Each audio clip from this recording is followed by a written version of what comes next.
Père et du Fils et du Saint-Esprit. Amen. Bonjour.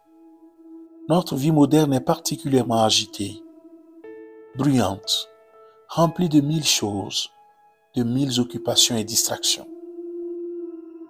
Méditons aujourd'hui sur la beauté du silence et l'importance de lui redonner une place centrale dans notre quotidien.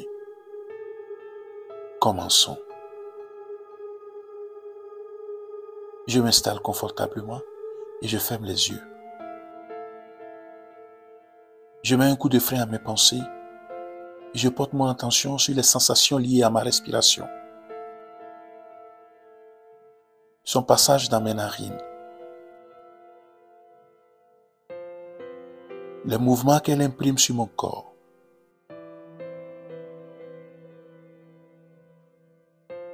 Je tends l'oreille pour percevoir les bruits. Je ne mets aucun mot ni aucune image sur ces bruits. Je les laisse simplement parvenir à mes oreilles. Je me rends présent à mon corps. Je reste simplement là en silence, quelques instants sans penser.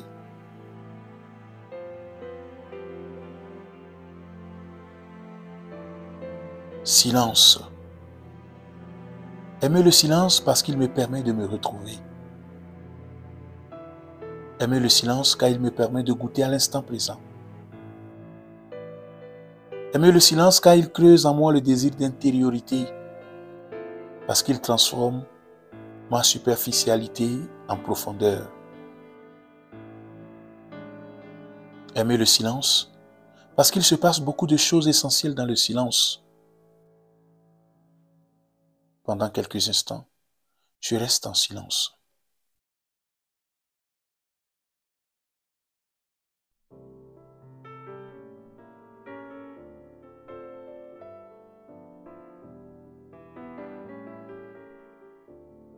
Dans la Bible, dans le premier livre des rois, le prophète Élie vient d'arriver à l'Horeb, la montagne de Dieu.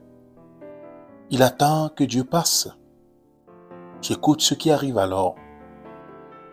Un grand vent souffla avec une violence telle qu'il fendait les montagnes et brisait les rochers. Mais le Seigneur n'était pas présent. Après le vent, il y eut un tremblement de terre. Mais le Seigneur n'était pas présent dans le tremblement de terre. Après le tremblement de terre, il y eut un feu. Mais le Seigneur n'était pas présent dans le feu. Après le feu, il y eut le bruit d'un souffle léger.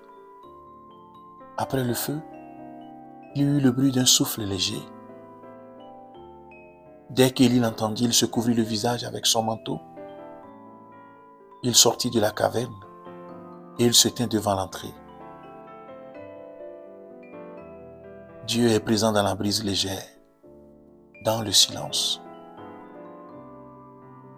Je prends le temps de laisser ce texte m'inspirer.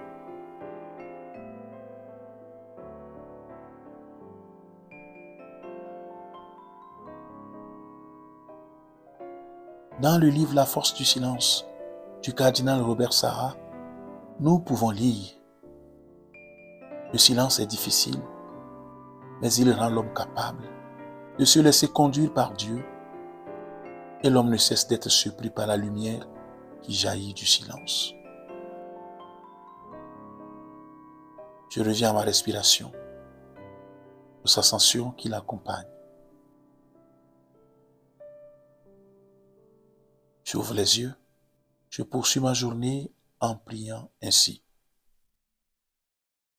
Seigneur, accorde-moi non pas le silence qui me rend prisonnier de moi-même, mais celui qui me libère et m'ouvre des espaces nouveaux.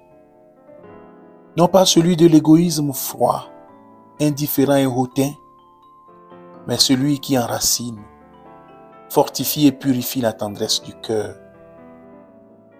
Non pas le silence de l'absence vide, du monologue solitaire, mais celui de la rencontre, de l'intimité en ta présence.